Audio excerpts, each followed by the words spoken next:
Hello friends, आज हम लोग जैसे आप जानते हैं कि बिहार स्टेट का टेस्ट सीरीज़ चला रहे हैं। तो आज जो है आप लोग को भूगोल का टेस्ट सीरीज़ कराएंगे। संघ शासित प्रदेश दादर और नागर हवेली भूगोल का टेस्ट सीरीज़ कराएंगे। तो चलिए लेट्स स्टार्ट करते हैं। पहला क्वेश्चन है, संघ शासित प्रदेश दादर और नागर हवेली भारत में निम्न में से किन राज्यों के बीच स्थित है? तो किन राज्यों के बीच स्थित है फ्रेंड? देखिए, पहला है आंध्र प्रदेश और मध्य प्रदेश, गुजरात और राजस्थान, मध्य प्रदेश और गुजरात, गुजरात और महाराष्ट्र। तो इसका ऑप्शन हो जाएगा गुजरात और महाराष्ट्र हो जाएगा। जो संघ शासित प्रदेश है दादर और नागर हवेली भारत के गुजरात एवं महाराष्ट्र राज्यों के बीच स्थित है। नेक्स्ट क्वेश्चन है 52, काजीरंगा किस राज्य में स्थित है? तो काजीरंगा पहला असम, मेघालय, उत्तराखंड, जम्मू कश्मीर। तो आप जानते ही हैं सभी, काजीरंगा जो है वो असम में स्थित है।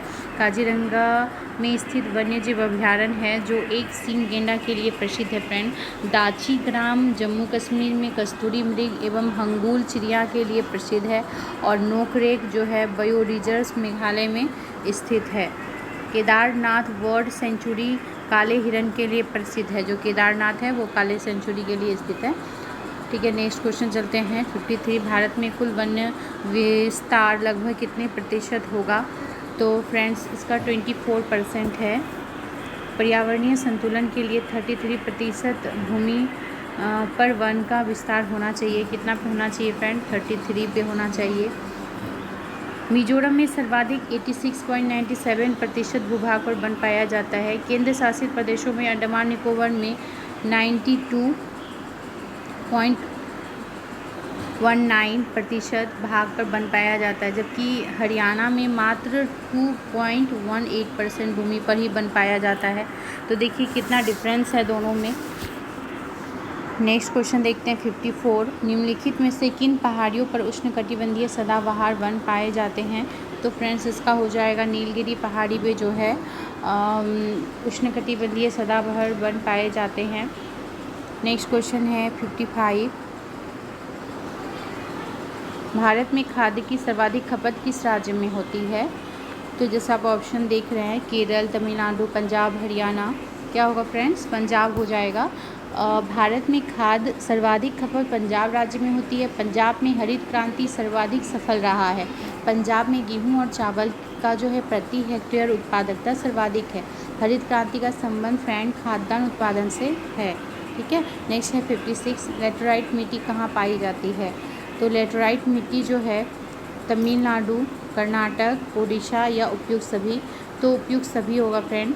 लेटराइट मिट्टी उपयुक्त सभी जगह पाई जाती है। लेटराइट मिट्टी में आयरन और सिलिकॉन की बहुलता होती है। क्या होती है? आयरन और सिलिकॉन की बहुलता होती है। लेटराइट मिट्टी चाय और इलायची की खेती के लिए सर्वाधिक उपयुक्त होती है। नेक्स्ट क्वेश्चन है 56, मसालों का बगीचा उपनाम से प्रसिद्ध राज्य कौन सा है? तो देखिए केरल जो है, आप जानते हैं केरल को मसालों का बगीचा के उपनाम से जाना जाता है। भारत का उद्यान जो है बेंगलुरु को कहा जाता है। उद्यान किसको कहा जाता है? बेंगलुरु को उद्यान कहा जाता है। और बगीचों का जो शहर है वो कपूरथला को कहते हैं। कपूरथला को हम लोग क्या कहते हैं? बगीचों का शहर कहते हैं। ठीक है, नेक्स्ट है मलय का देश कर्नाटक को कहा जाता है। नेक्स्ट देखते हैं, सिंधु गंगा के मैदान की नई जलोढ़ मिट्टी को किस नाम से जाना जाता है? तो जो सिंधु गंगा की मिट्टी है उसको किसके नाम से जाना जाएगा फ्रेंड? इसको मैंने आपको बताया था बहुत अच्छी तरह से, खादर, रूसर, रेंगुर और बांगर। तो इसका हो जाएगा खादर। जो नई जलोढ़ मिट्टी को हम लोग क्या कहते हैं? खादर कहते हैं। तो देखिए सिंधु गंगा के किनारे क्या होगा? नई जलोढ़ मिट्टी होगी, तो क्या हो जाएगा? वो खादर हो जाएगा। पुरानी जलोढ़ मिट्टी को हम लोग बांगर कहते हैं। काली मिट्टी को रेगुर मिट्टी कहा जाता है। जो काली मिट्टी होता है उसको रेगुर कहा जाता है। और काली मिट्टी में कपास मुख्यतः क्या होता है? उगाया जाता है। नेक्स्ट है 59, निम्नलिखित में कौन सी नदी जो है दरार घाटी से होकर गुजरती है? तो जो नर्मदा नदी है, भारत में दरार घाटी या भ्रंश घाटी से होकर बहने वाली नदी में नर्मदा, ताप्ती और दामोदर, ये 3 नदी है। ठीक है, नर्मदा तो अभी देख रहे हैं। ठीक है, ताप्ती और दामोदर हो जाएगा, दामोदर। नेक्स्ट है, भारत में जैव विविधता के ताप स्थल हैं या हॉटस्पॉट क्या होगा? तो फ्रेंड्स इसका जो पहला है पश्चिमी हिमालय का पूर्वी घाट, पश्चिमी हिमालय और सुंदरवन, पूर्वी हिमालय का पश्चिमी घाट या पूर्वी हिमालय का शांत घाटी। तो इसका ऑप्शन हो जाएगा पूर्वी हिमालय और पश्चिमी घाट। जो पृथ्वी की जैव विविधता अनेक परितंत्रों में विभाजित है।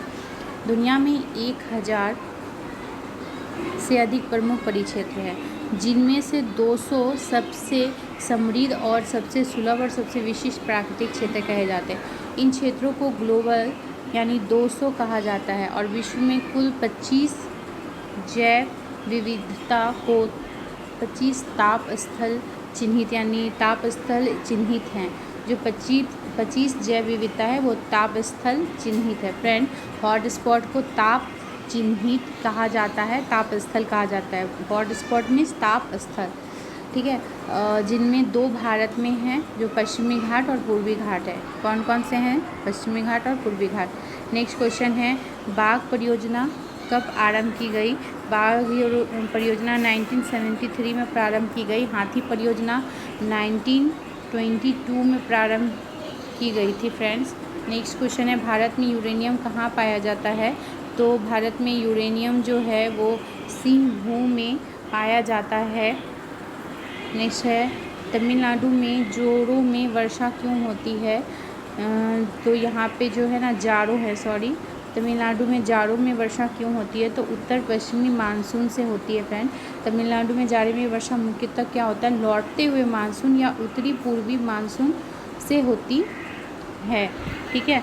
समस्त उत्तर भारत में उच्च दाब बनने लगता है, जिससे दक्षिणी पश्चिमी मानसून कमज़ोर पड़ने लगता है और जिससे मानसूनी गतिविधियां सिमटने लगती है और यह धीरे धीरे क्या होता है, उत्तर भारत से सिमटकर बंगाल की खाड़ी में आकर नमी ग्रहण करने लगती है और आगे बढ़ने पर पूर्वी घाट से टकराकर पूर्वी तट यानी कोरोमंडल तट पर वर्षा करने लगता है। तमिलनाडु में वर्ष भर क्या होता है? तमिलनाडु में वर्ष भर की अधिकतम वर्षा जाड़े की ऋतु में इसी मानसून से होती है, यानी जो ना सबसे ज़्यादा वर्षा जाड़े की ऋतु में होती है।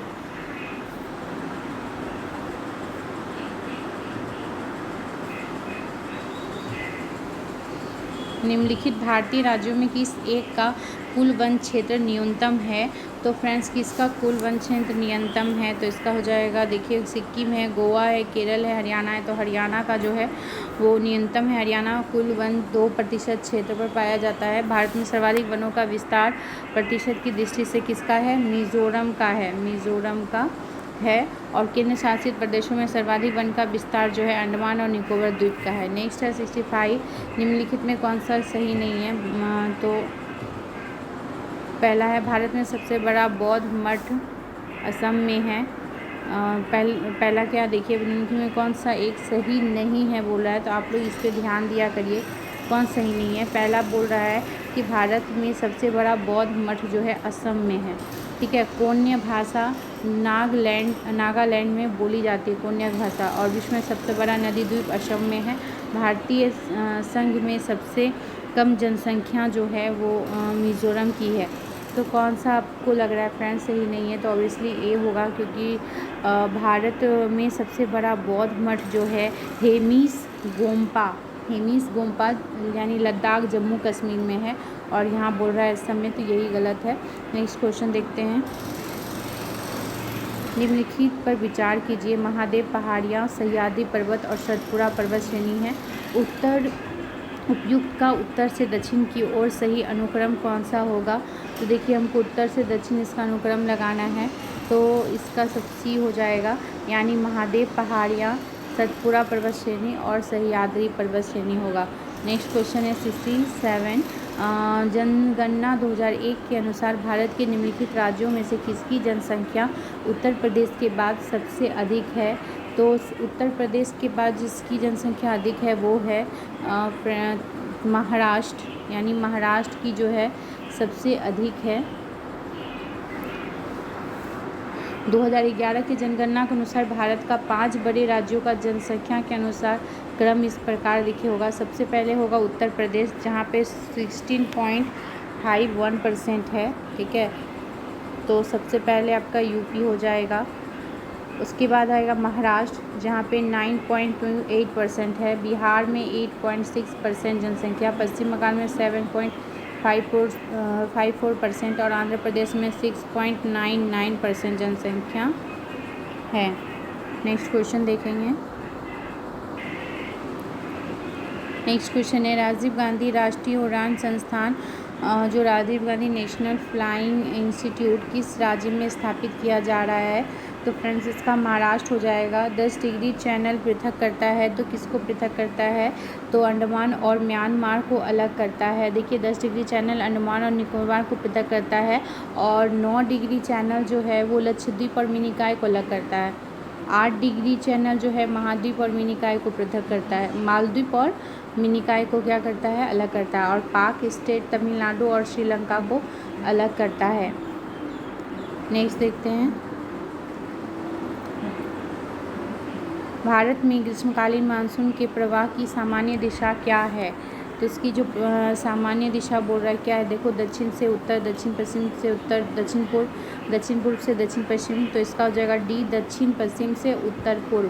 ठीक है, भारत में जो है ग्रीष्मकालीन मानसून की सामान्य दिशा दक्षिण पश्चिम से दक्षिण पश्चिम, यानी देखिए आप जानते हैं ये नॉर्थ है, ये साउथ है, ये ईस्ट है और ये वेस्ट है।